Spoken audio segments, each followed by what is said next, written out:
up my loves, my name is Paige, this is Pages with Paige, and today we're going to be discussing 7 on Sunday.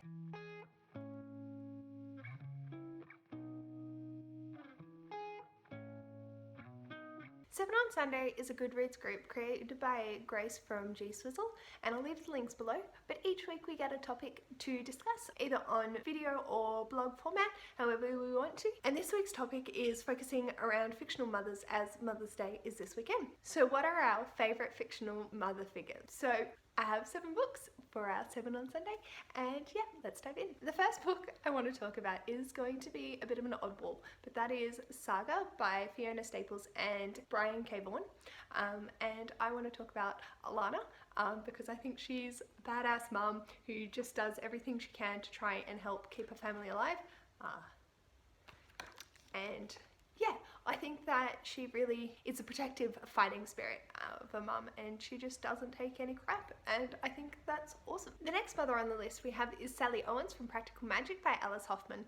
I am thinking a lot based on the movie with Sandra Bullock, but also in the book she is trying to protect her kids from living the life that she had so much heartbreak from, and she's trying to protect them, but has a lot of character growth and realizes that you need to accept who you are and love who you are, and every bit that is involving of you.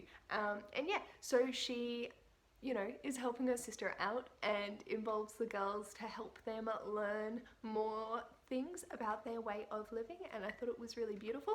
I think she's just a lovely mum that's trying to make the best of a pretty sad situation. Next up is Katia from Nevertell by Catherine Orton. So this is set in a prison camp, and her mum actually is gambling with the soldiers that look after the camp so that her daughter is able to escape, and this follows a lot of family dynamics that you don't realize until later on in the piece, and I think it's just a really sweet story of how far mums will go to protect you and what she sacrificed. And I think it's really interesting figuring out like what happened with her mum and her dad, who we don't actually know who he is until later on again in the story. And so yeah, I think it portrays these family dynamics and willing to risk everything for you to be able to have a better life. I know I've been talking about this book, but I just love it. And so the next mum on the list is Tessa from Record of a Spacebomb for You by Becky Chambers. Tessa just shows how being a mum is. You get frustrated, you swear in front of them, and then have to go, oh dear, that's not what I meant to say. And basically just teach them the way of the world and how to be brave in themselves. And if your kid's feeling uncomfortable, like doing the best you can to fix the situation. And I think Tessa really portrays motherhood accurately in the most human way possible. There's toys strewn everywhere and she's trying to clean them up, and it doesn't matter. There's going to be a mess the next day, and it doesn't matter. Just enjoy your time with the kids, and when they shove their PJs down the toilet, just do what you can to get through.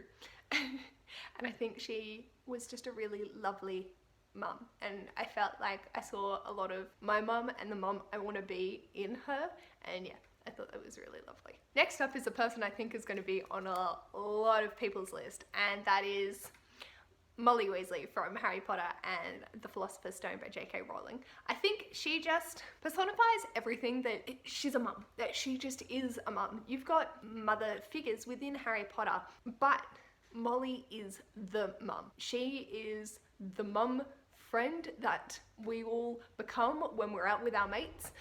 She is strong and powerful in her own way, and she doesn't let anyone get between her and her family, and that's so valuable and so lovely. I also think that her protective nature of her family really just amplifies the feelings and cares that she holds for anyone who comes in her path.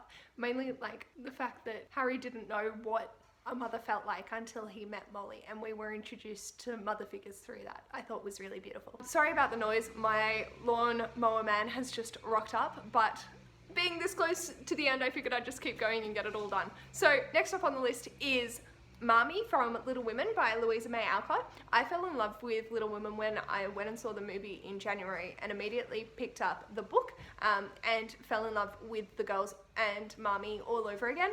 I did request to my own mum if when I eventually have kids we could call her Marmee. I don't know if she's going to let that happen, but we'll see how it goes when we get to it. Oh, she's giving me a thumbs up. Sweet, this is good. I feel that Marmee is just one of those mums that is like the perfect ideal mum, and it's so rare to come across a character who isn't faulted, and the fact that she addresses her own faults within the book, saying, you know, I used to have a temper, I still do unless I turn to God and help have his guidance. I think that's a really powerful thing to admit. And aside from that, you know, she helps out with the war resistance, she's always counselling the girls, she's always on the go, and yet she's always there, she's always present, she's always available to anyone that needs it, girls or local community included. And I think it's really valuable having such a rich mother figure in such a classic text, because a lot of the time parental figures in books just are non-existent. They are either the antagonist or they just have died and do not exist.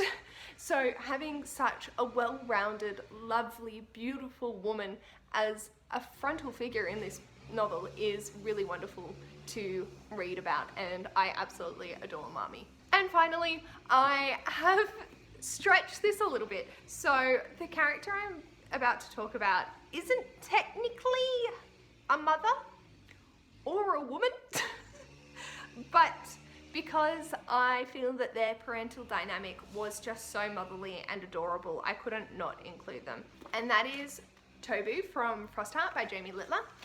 I felt that Tobu personified the perfect parental figure, and more maternal than paternal. He really just wanted Ash to grow and learn how to control himself and be able to experience the best from life. And through his guidance, Ash is able to achieve that. But it also comes at a conflict because they're both seen as outcasts. And I think it's truly valuable having a maternal figure that isn't actually a mother in literature. I also think that Captain Nook and Tobo's relationship is really such wonderful parenting dynamics, and I feel like their maternal, paternal, and just everything about their relationship towards Ash was really wholesome and beautiful. So that is it for me. This has been 7 on Sunday, and I'm glad to have talked about all our beautiful mother figures. I really love each of these characters, and I feel like we need to celebrate parental figures in literature more, because a lot of the time they just don't exist, and they should, because parents are awesome. I hope you have a wonderful day wherever you are and whatever you're doing. If you'd like to leave a like and a comment below, I'd greatly appreciate it. And if you'd like to see more of this mess, feel free to subscribe, and I will hopefully see you in my next video. Bye!